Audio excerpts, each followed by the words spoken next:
मित्रों, आप सभी का आज की प्रेस वार्ता में स्वागत है। सबसे पहले मैं तेलुगु में नहीं बोल पाता हूं, इसलिए तेलंगाना की जनता की क्षमा मांगकर मेरी बात की शुरुआत करता हूं।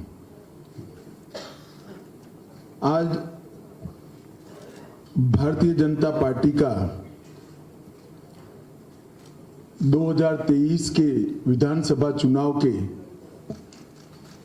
घोषणा पत्र को आप लोगों के साथ और तेलंगाना की जनता के साथ साझा करने के लिए मैं यहां पर उपस्थित हुआ। तेलंगाना का घोषणा पत्र एक प्रकार से प्रधानमंत्री नरेंद्र मोदी जी की गारंटी है। ये भारतीय जनता पार्टी का घोषणा पत्र है।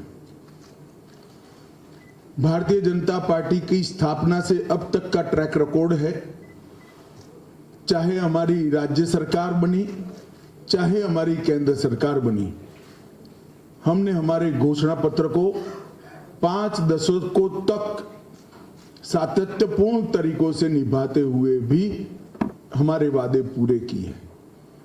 चाहे धारा 370 हटाने का वादा हो, चाहे राम मंदिर अयोध्या में बनाने का वादा हो, चाहे ट्रिपल तलाक को समाप्त करने का वादा हो, चाहे गरीब कल्याण की दीनदयाल उपाध्याय जी की मूल नीति का सवाल हो, हम सातत्यपूर्ण तरीके से जनसंघ के समय से अब तक हमारे वादों पर खरे भी रहे हैं। और जब हमें पूर्ण बहुमत देश की जनता ने दिया, ये सारे वादों को हमने पूरा भी किया है। देश की जनता इसकी साक्षी है। जहां तक तेलंगाना का सवाल है, मित्रों, अटल जी की सब देश में सरकार थी। अटल जी ने छत्तीसगढ़, झारखंड और उत्तराखंड का गठन किया था। कहीं पर भी कोई लड़ाई झगड़ा न हुआ और नए बने हुए राज्य और मदर स्टेट के बीच में कोई बैर भी नहीं हुआ।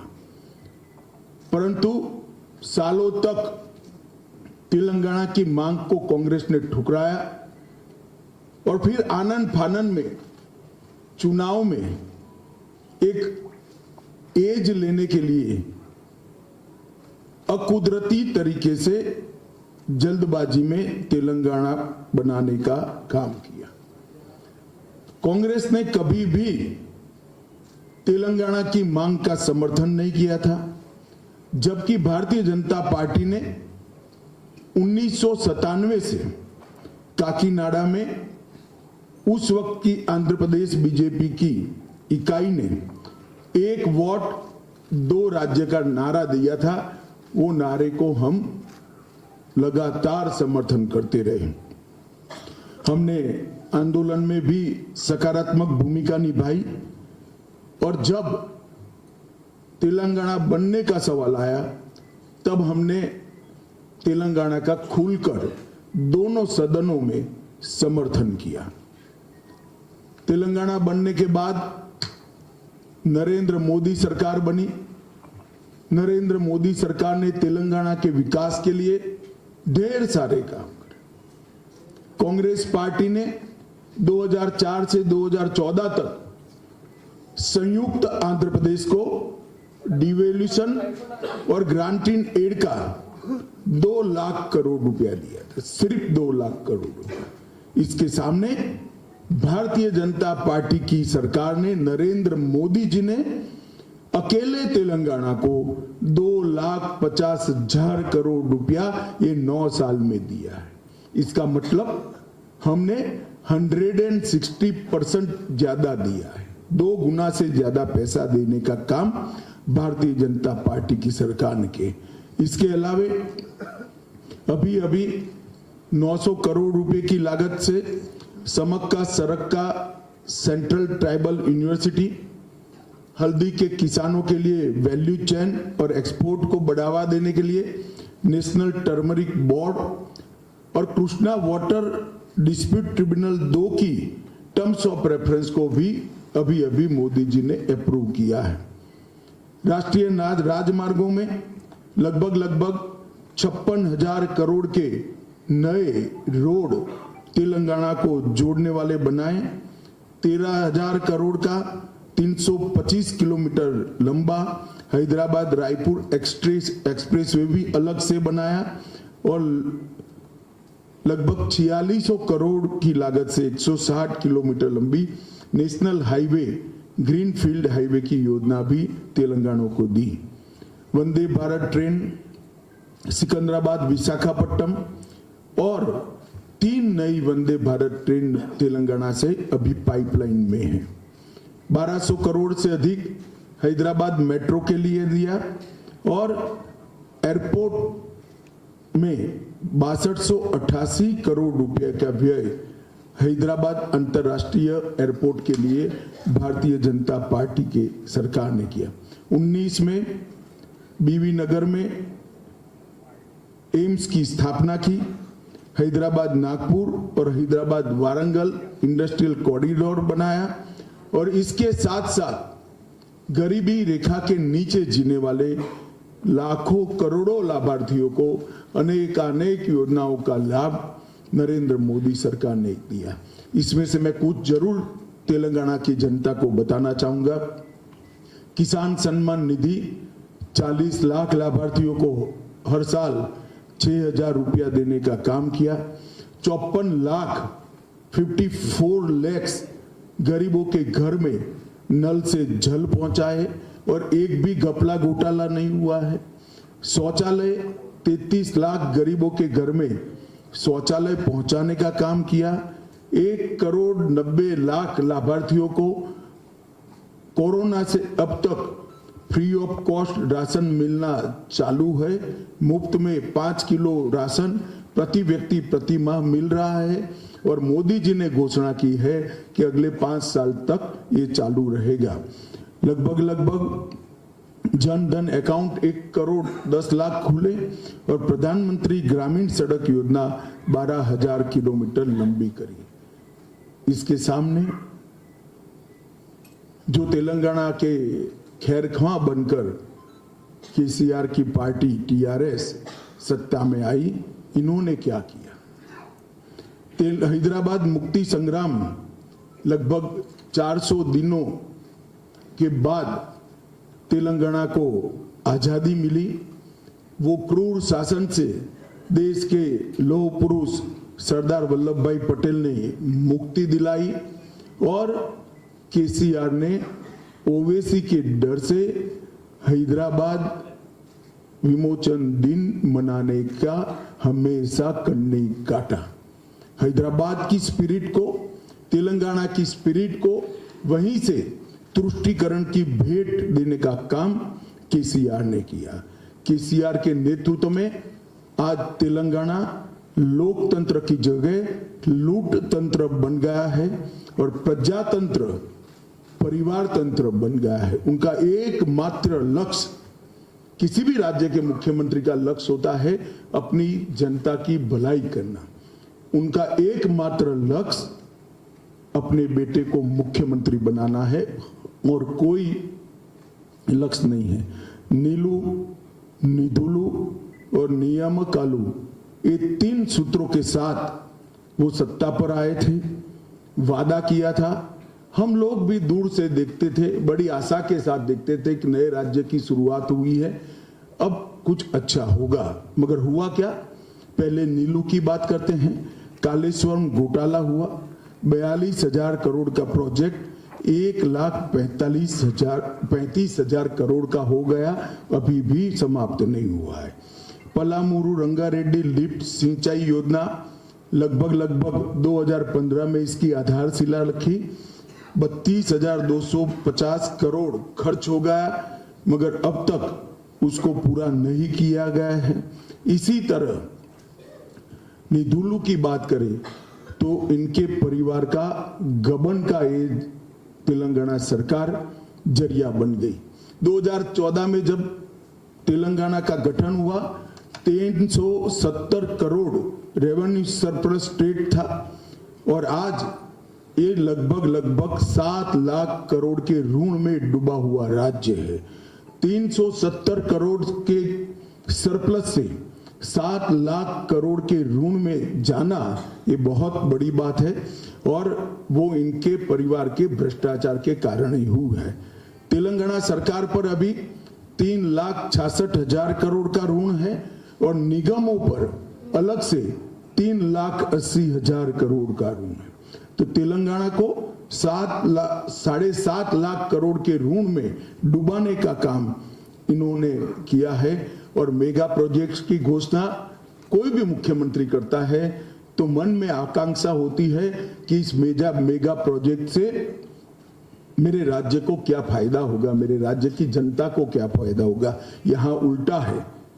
केसीआर मेगा प्रोजेक्ट की साइज इसलिए बड़ी तय करते हैं कि इसमें कमीशन ज्यादा मिल पाए। उनका एकमात्र लक्ष्य मेगा प्रोजेक्ट्स में से कमीशन लेना है।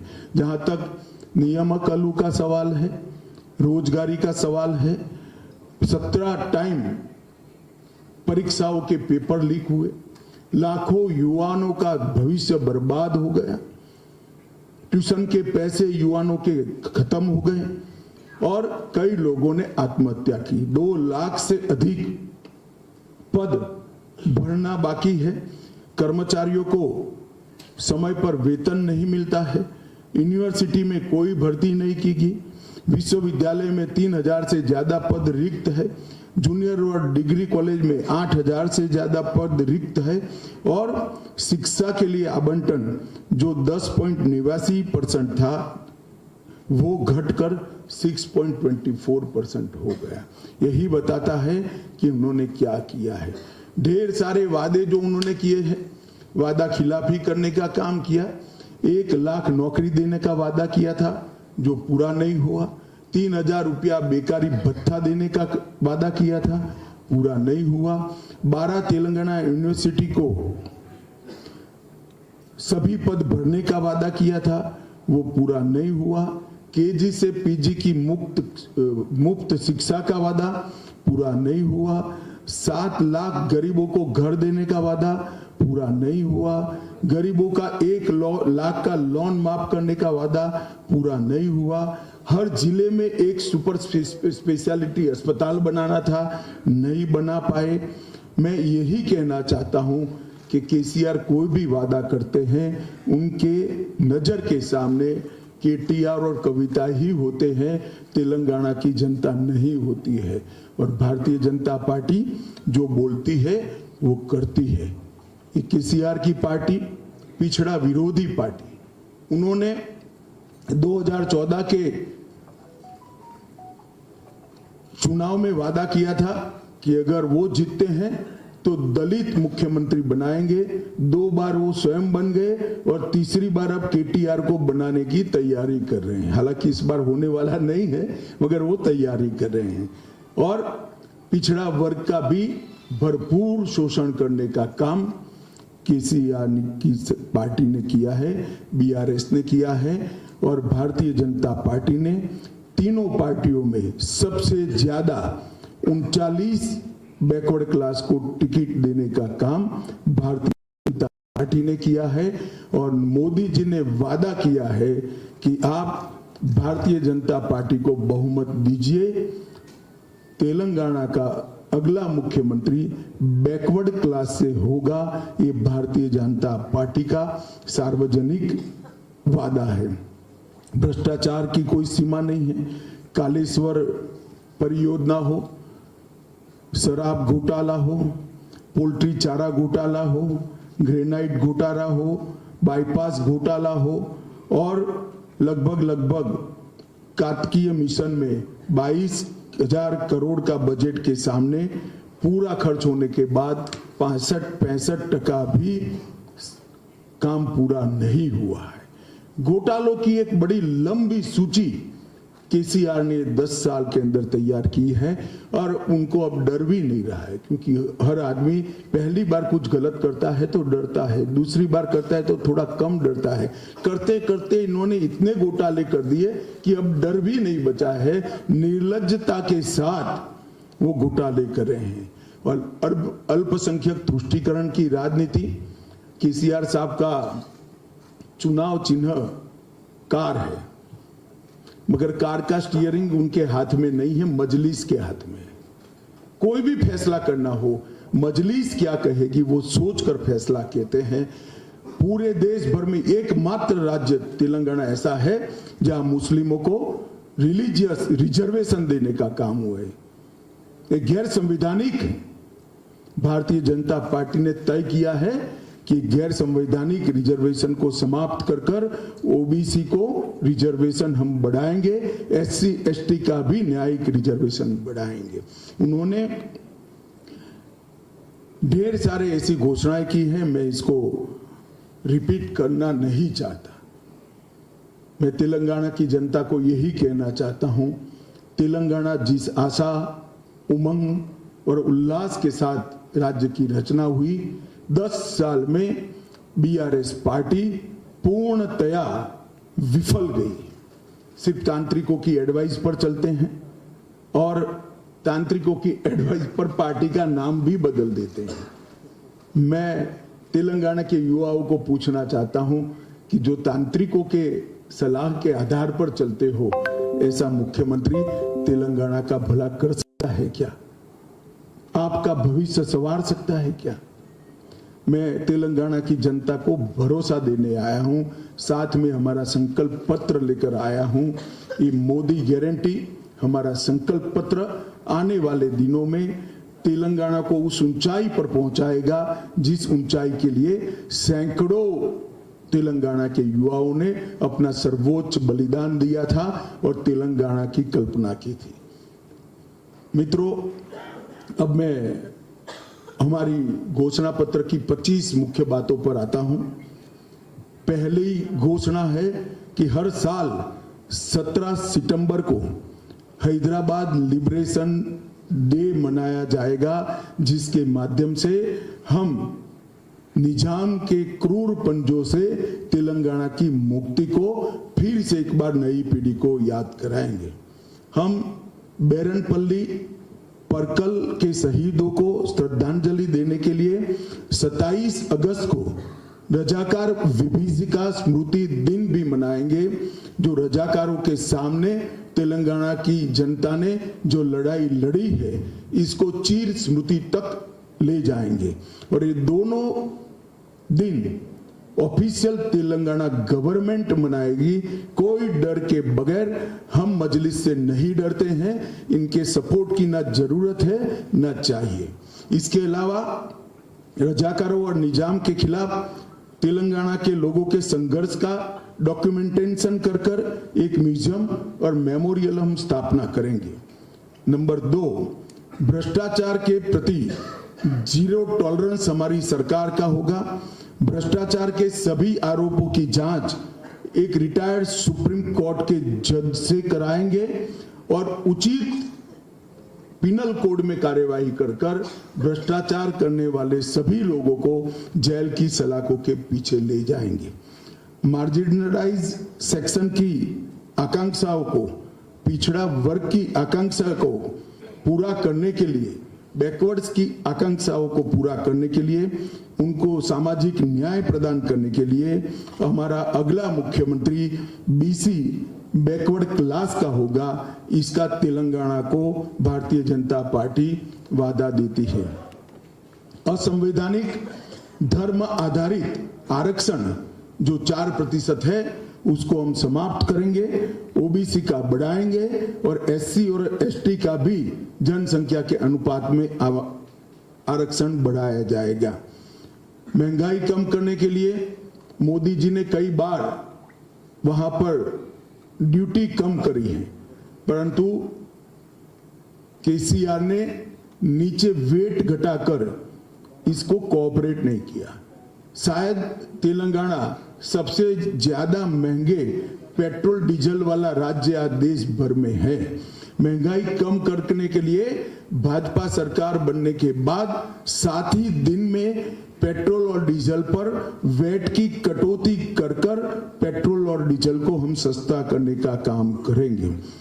मोदी सरकार प्रति एकड़ अभी एक हिसाब करें तो फर्टिलाइजर सब्सिडी दे ही रही है, परंतु छोटे और सीमांत किसानों को बीज, उर्वरक और पेस्टिसाइड की इनपुट सहायता में प्रति एकड़ 2500 रुपया देने का काम भारतीय जनता पार्टी की सरकार करेगी। मोदी सरकार हल्दी बोर्ड की स्थापना की जो घोषणा करी है, इसको हम हल्दी प्रोसेसिंग केंद्र स्थापित कर इसके सपोर्ट में रहेंगे और मूल्य संवर्धन और निर्यात को बढ़ावा देंगे। धान पर, चावल पर 3100 रुपया एमएसपी और हल्दी के लिए आवश्यक मार्केट इंटरवेंशन फंड हम प्रदान करेंगे, तो पूरा चावल एक दाना भी नहीं छूटेगा, पूरा धान 3100 रुपया प्रति क्विंटल हम परचेज करेंगे। इसके साथ साथ जाड़ा चावल जो होता है उसको केसीआर नहीं खरीदते हैं, भारत सरकार पर दबाव बना रहे हैं। हम वादा करते हैं कि बॉइल्ड राइस को भी भारतीय जनता पार्टी की सरकार एमएसपी पर खरीदकर किसानों की मदद करेगी। प्रधानमंत्री फसल बीमा योजना किसानों को मुफ्त, फ्री ऑफ कॉस्ट मुफ्त फसल बीमा का लाभ भारतीय जनता पार्टी की सरकार देगी। उज्ज्वला लाभार्थियों को साल में 4 gas cylinder free of cost देने का काम भारतीय जनता पार्टी की सरकार देगी। जो बेटी जन्म लेगी उसको इस वक्त एक फिक्स डिपॉजिट देंगे, जो 21 साल की आयु की जब बेटी होगी तब 2 लाख रुपए की होगी फिक्स डिपॉजिट। इस प्रकार का हम जन्म के साथ ही तोहफा हमारी सरकार की ओर से देंगे। स्नातक डिग्री या प्रोफेशनल कोर्सेज में छात्रों को मुफ्त में लैपटॉप दिया जाएगा।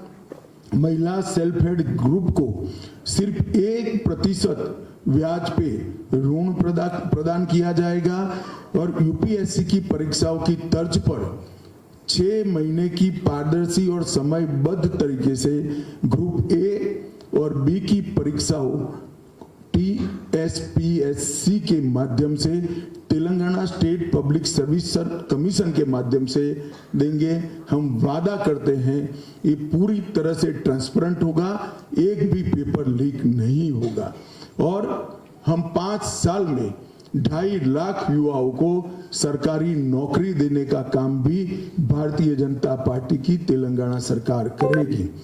इच्छुक सीमांत किसानों को मुफ्त में देसी गाय देने का काम करेंगे, जिससे उनका जीवन सरलता से वो गुजार पाएं। सार्वजनिक और निजी अस्पतालों में सेकेंडरी और टर्सरी हेल्थ केयर के लिए प्रति वर्ष प्रति व्यक्ति प्रति परिवार 10 लाख रुपए का कवरेज हम इनको प्रदान करेंगे। कृष्णा के लिए, नदी के लिए पानी का उचित हिस्सा तेलंगाना को मिल पाए, इसलिए हम कृष्णा वाटर डिस्प्यूट ट्रिब्यूनल 2 के समक्ष मामले का अच्छे तरीके से पेश भी करेंगे और तेलंगाना को अपना हक दिलाएंगे। प्रत्येक माह की 1 तारीख को कर्मचारियों को और सेवानिवृत्त लोगों को, रिटायर्ड लोगों को वेतन और पेंशन मिलेगा। केसीआर की सरकार की तरह राह नहीं देखनी पड़ेगी और भाजपा सरकार जो बनेगी वो तेलंगाना में यूसीसी लाने के लिए, समान नागरिक संहिता लाने के लिए भी एक कमेटी बनाएगी जो 6 माह के अंदर तेलंगाना के अंदर यूनिफॉर्म सिविल कोड को लागू करेगी। केंद्र और राज्य सरकार से के प्रयासों से बिना घर वाले सभी लोगों को समयबद्ध तरीके से हम घर उपलब्ध कराएंगे। गांव में गरीब लोगों को आवास स्थल के लिए पट्टे देने का काम भी भारतीय जनता पार्टी की सरकार करेगी और वरिष्ठ नागरिकों को 22 जनवरी को अयोध्या में रामलल्ला का वहां पर प्राण प्रतिष्ठा होने वाला है। तेलंगाना के सभी वरिष्ठ नागरिकों को निःशुल्क अयोध्या की यात्रा की सुविधा भारतीय जनता पार्टी की सरकार करेगी। और हमारे तेलंगाना के बहुत सारे एनआरआई है और विशेषकर खाड़ी में बहुत सारे लोग बसते हैं, इनकी सुविधा के लिए और लॉजिस्टिक सहायता प्रदान करने के लिए एक फंक्शनल एनआरआई मंत्रालय की रचना की जाएगी जो दुनिया भर में बसे हुए तेलंगाना वासियों को सहायता प्रदान करेगा। और सबसे बड़ी बात, ये डबल इंजन सरकार केंद्र सरकार की सहायता लेने में कोई छोच नहीं रखेगी। अभी केसीआर केंद्र सरकार की योजनाओं को नीचे नहीं उतरने देते हैं। हम नरेंद्र मोदी सरकार की सभी योजनाओं को गरीब से गरीब व्यक्ति तक पहुंचाकर तेलंगाना का भला करने का प्रयास करेंगे। अंत में मैं तेलंगाना की जनता को इतना ही कहना चाहता हूं, तेलंगाना के युवाओं ने जिस आशा के साथ अपना सर्वोच्च बलिदान दिया था और तेलंगाना राज्य की स्थापना की थी, भारतीय जनता पार्टी की सरकार का हरदम प्रयास रहेगा कि वो सभी सपनों को, वो सभी आकांक्षाओं को और वो सभी आशाओं को पूरा करेंगे। और ये हमारा सिर्फ वादा नहीं है, ये मोदी गारंटी है, इसको हम निश्चित रूप से पूरा करेंगे। आप सभी का बहुत बहुत धन्यवाद।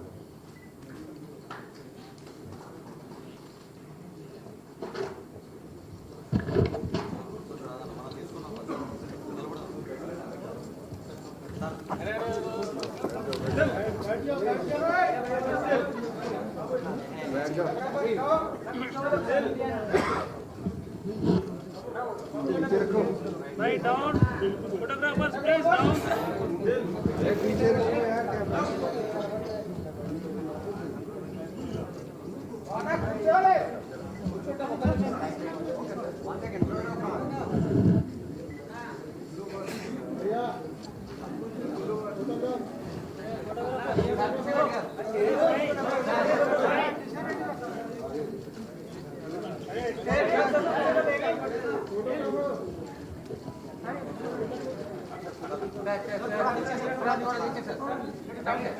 Still photographer.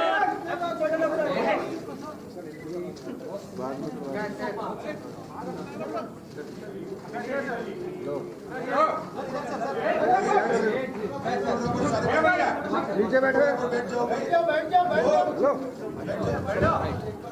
नहीं बैठ रहे, बैठ जाओ सब लोग, बैठ जाओ ना भाई।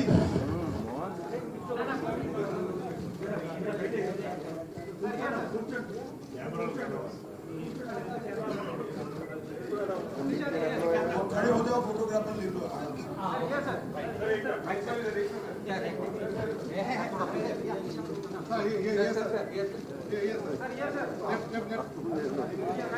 ये